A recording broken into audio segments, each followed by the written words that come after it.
statements. So any comments on these Okay. capabilities? I would say still is because I kind of think things from application perspective. So depending on, because so you're doing this robot, right? I mean, example, let's say assuming this robot is what is the payload of this robot? What is the purpose of this robot? Payload. Yeah. Payload. Okay. And what is the purpose of this robot? Okay. So if this robot is meant for delivering drugs, Yeah. well, probably it's okay because then it's very light and it's can just go. But then looking at the speed that it's traveling, right? I think if you put some people out there, it's going to probably bump into them. Well, it is times 4. Yeah. If you see Oh, it's times 4. Yeah. Okay. Yeah. They Then put 4x. or Yeah, 2x. it's 4x. oh, okay, I didn't see that. Yeah. Okay, then So so we need to do this test. You mean under like other conditions, we have more payloads. We have maybe the dimensions larger or smaller. We have more people also just trying to simulate the actual. Yeah, and also like, so what's the purpose of this? I mean, This is just an initial like prototype for like service robot to be used inside a hospital, delivering some food, for example, inside the wards, drugs, bloods. okay. Some kind of these like material inside the hospital.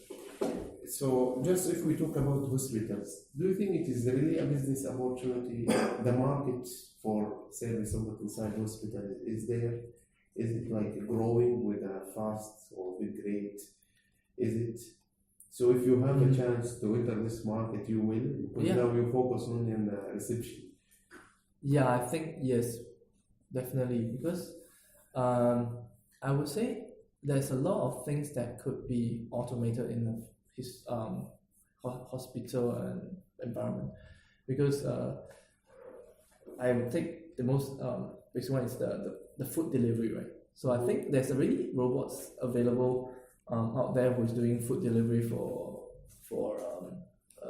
hospitals, right? So they usually deliver right to the ward, and then from the ward, then there will be the nurses actually bring it into the ward itself. So at the entrance of the ward, yeah. So how much further can you take that ahead a bit more, right? So whether can the robots, can you have robots that deliver right to the doorstep or right to the bedside? And also things like automated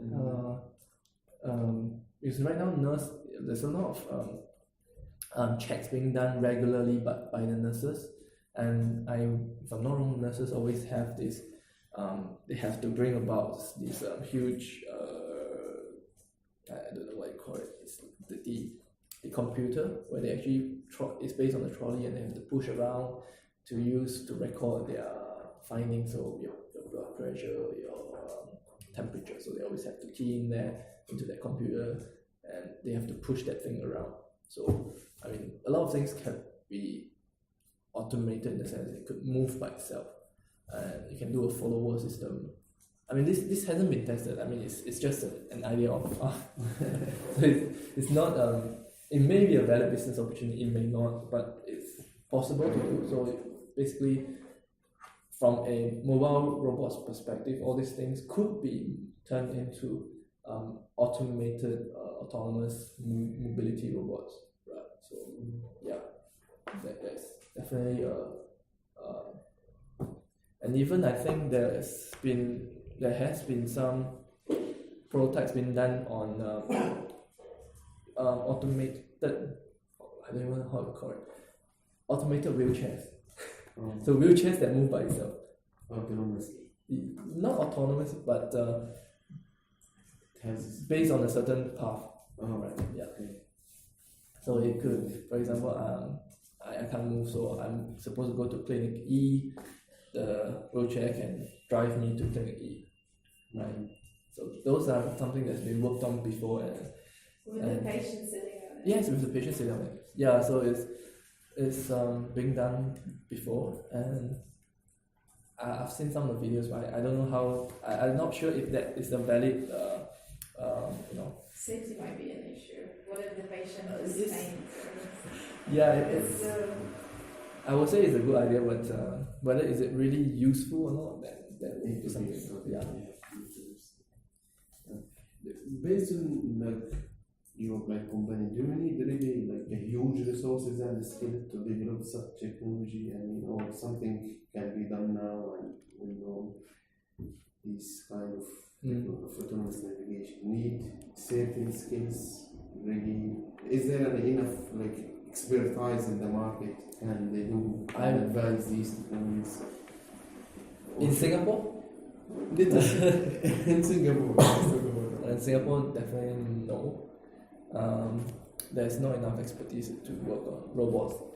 Period. Like anything. Not just autonomous navigation. Yeah, anything. Yeah, but I would say autonomous robots or mobile robots are the easier entry point into robotics, because if you go into like manipulators, arms, and effectors, and those areas, there is a lot more physics involved. There's a lot more precision involved.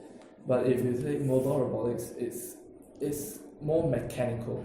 It's more a bit on mechatronics, and there is people already have some experience in mechatronics. And even in universities, I think they have done a lot of robotic competitions that are based on mobile robots.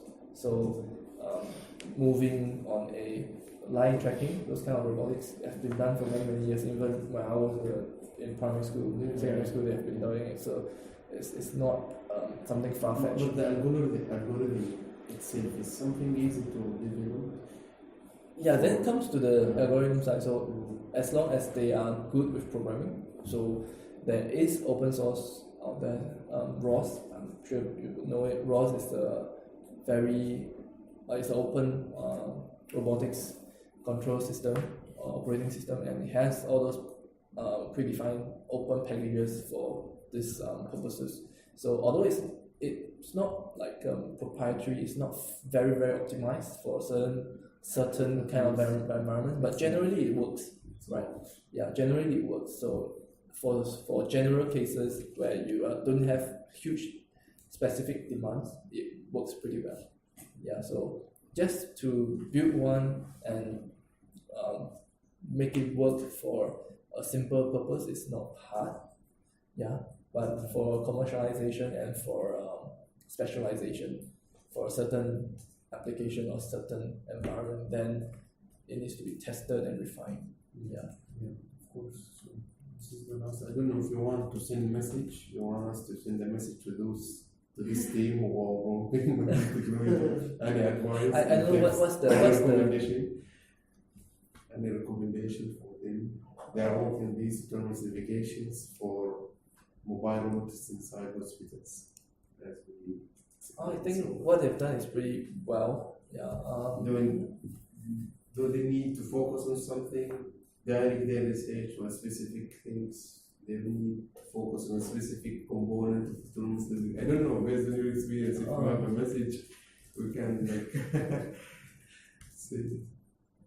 I think what I would say is because I work from a style whereby I do from a customer perspective. So I usually, when I design, whether it's robotics or anything I've done before, it's from a consumer or an end user kind of application perspective. So I want this thing to be useful. I want this thing to have actual value, and it should then be worked backwards.